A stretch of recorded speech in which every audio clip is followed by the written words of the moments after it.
여러분, 피보다 진한 게 과연 있을까요?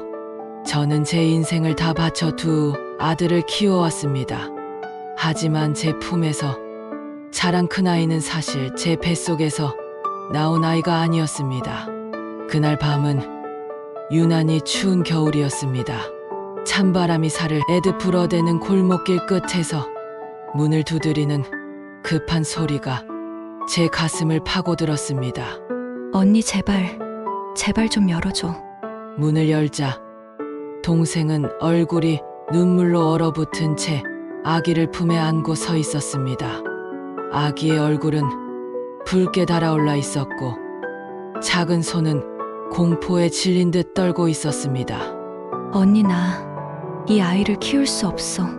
나에겐 힘도 여건도 안 돼. 제발 대신 길러줘. 부탁이야.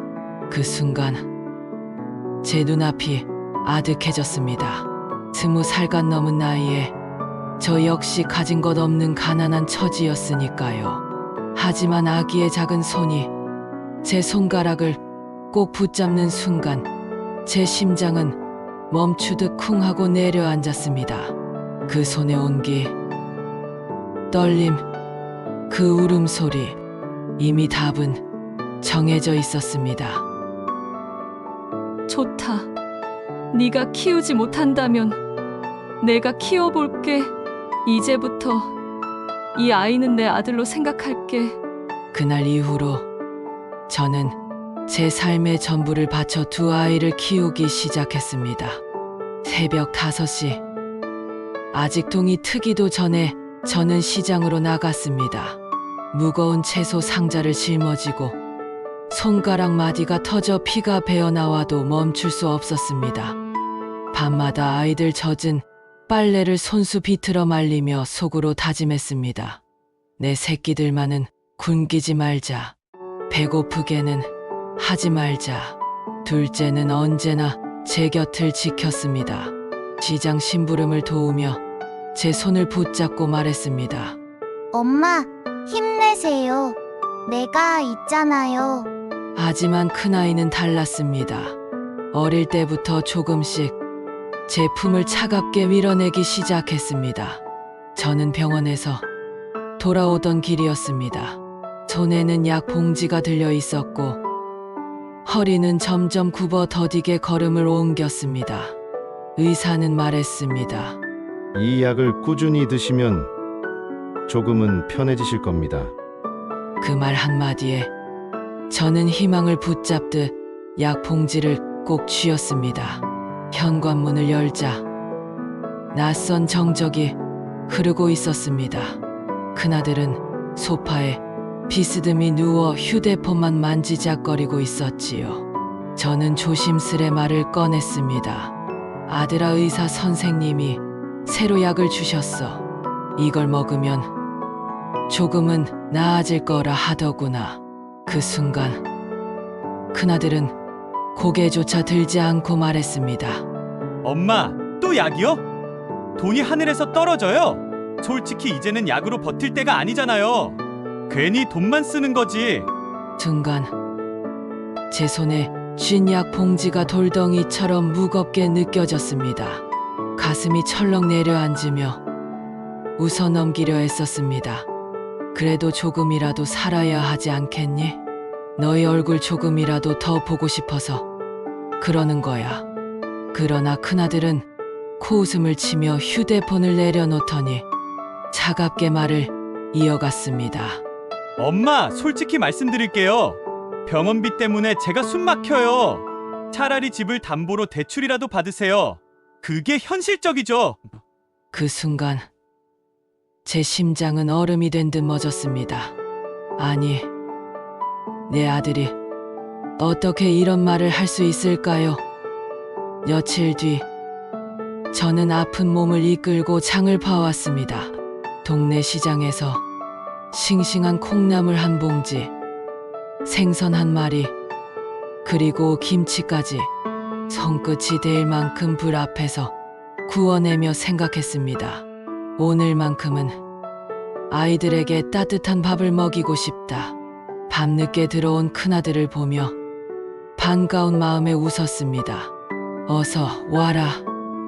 오늘은 네가 좋아하는 생선도 구웠단다. 그러나 그는 젓가락을 들지도 않고 국그릇을 휘저으며 얼굴을 찌푸렸습니다. 엄마, 이게 뭐예요? 회사 구내식당 밥보다 못하잖아요. 제가 언제까지 이런 밥 먹고 살아야 합니까? 그 순간 제 귀가 멍해졌습니다.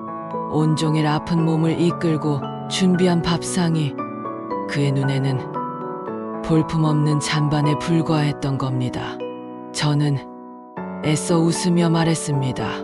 엄마 솜씨가 부족해서 그렇지 정성만은 담았단다. 그러자 그는 벌떡 일어나며 짜증을 냈습니다. 엄마, 언제까지 이런 식으로 사시려고 해요? 집이라도 제 명의로 옮겨야 제가 안심하지.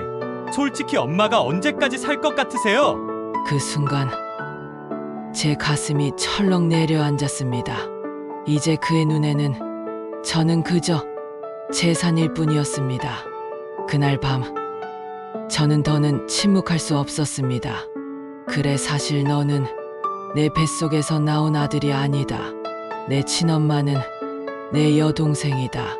하지만 나는 단 한 번도 너를 남의 자식이라 생각한 적이 없다. 네가 아플 때 밤새 간호한 것도, 학비를 대느라 손이 그르트도록 일한 것도 다 나였다. 그런데 넌 지금 나를 재산으로만 보느냐?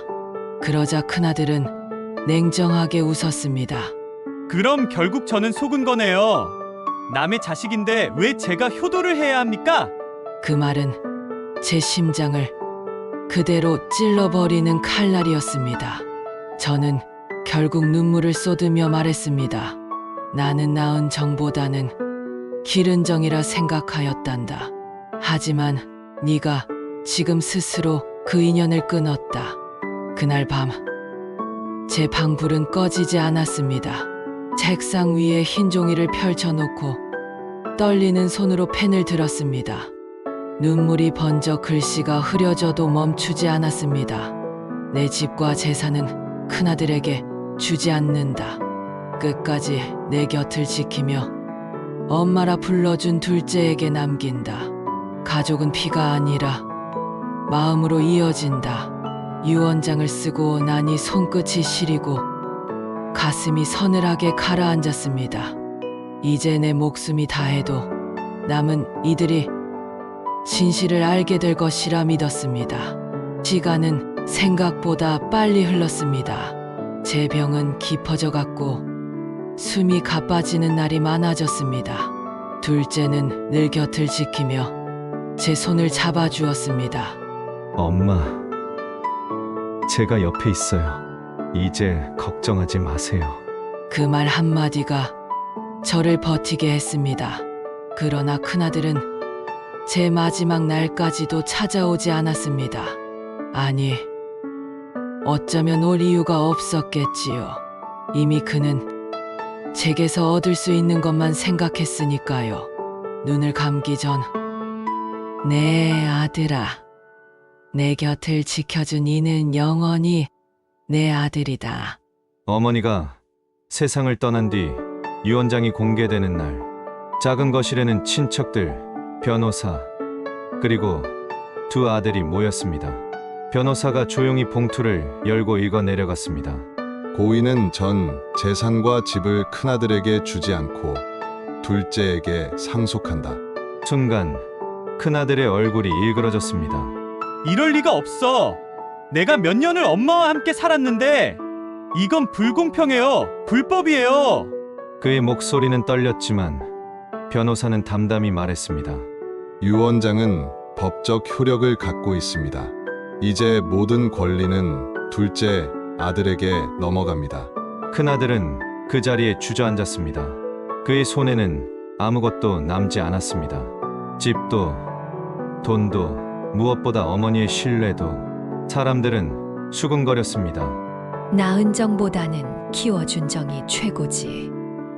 저 큰아들을 얼마나 힘들게 키웠는데 그렇게 못되게 굴더니만 꼴 좋다.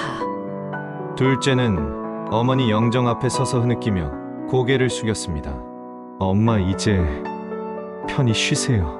평생 고생만 하셨으니 이제 하늘에서는 행복하시길 바랍니다. 그 말이 어머니의 귀에 닿는 듯 했습니다. 사진 속 어머니 얼굴이 조용히 웃고 있었을 겁니다. 이제 어머니는 하늘에서 두 아들을 내려다봅니다. 한 아이는 끝내 욕심에 무너졌고 다른 아이는 끝까지 제 곁을 지켜주었습니다. 사람들은 말합니다. 가족은 피로 이어진다. 하지만 저는 압니다. 가족은 마음으로 이어진다는 것을. 피보다 깊은 건 마음입니다. 진짜 가족은 함께 울고 웃으며 끝까지 손을 잡아주는 사람입니다. 구독과 좋아요 부탁합니다. 끝까지 시청해 주셔서 감사합니다.